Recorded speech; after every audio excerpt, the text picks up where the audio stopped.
Спектакъл на ансамбъл Българе откри фестивала с мигове на подем и печал от историята ни. За отбрани гости и обикновени четници свириха няколко състава. Родопски гайди поведоха майсторите на Чевермета, които бяха една от атракциите на вечерта.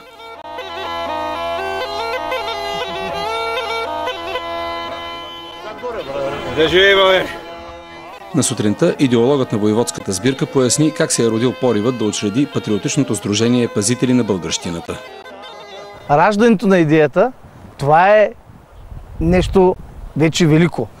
При мен специално това се случи докато шофирах една неделя. Просто ми хрумна в рамките на 2 секунди да бъде създаден един събор, в който събор да се събират патриотите от всички краища на страната, но не само да се събират, а и да се обединят в едно сдружение, което да бъде една съвременна организация, патриотична, която да направи революция, но не кървава революция, а духовна революция. За всеки воевода си има чета. И присъединяването също така е много добре замислено. Присъединяването на нови членове към сдружението може да става само когато един воевода осигури чета от 7-8-10 на човека, които идват и се регистрират, и те се приемат от досегашния воеводски съвет с гласуване с мнозинство. Такъв е реда, такъв е устава.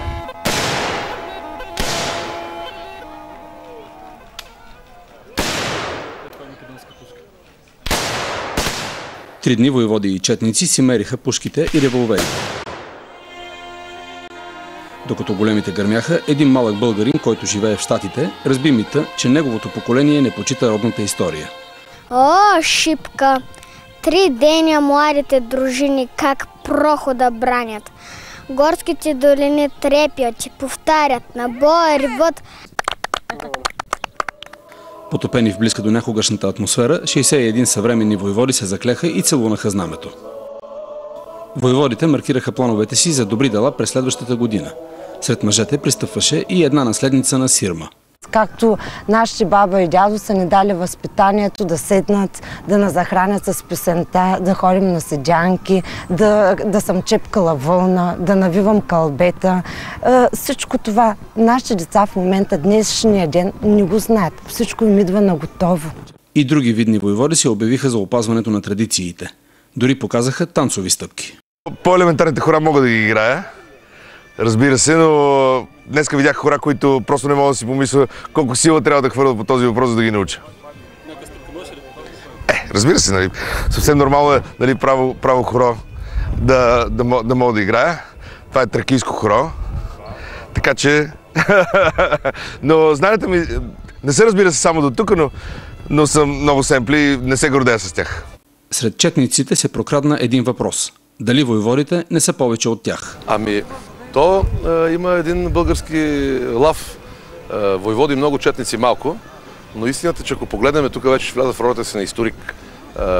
Нито един воевода не се е прославил като такъв, ако не е имал сговорна дружина или не е имал сериозна чета. Няма такъв български воевода, който да е станал сам воевода. Четата е тази, която го е избрала, тази, която го е показала, тази, която го е наложила и която, както се казва, воювайки с него, го е направила герой, за да остане той в историята на България. В българската история няма гладен и жаден юнак. Това напомниха участници в сбирката и очертаха как би изглеждал той без основни ястия и напитки. Самите майстори на Чевермета, които 3 дни отглеждаха четите, поясниха как трябва да се хранят воеводите.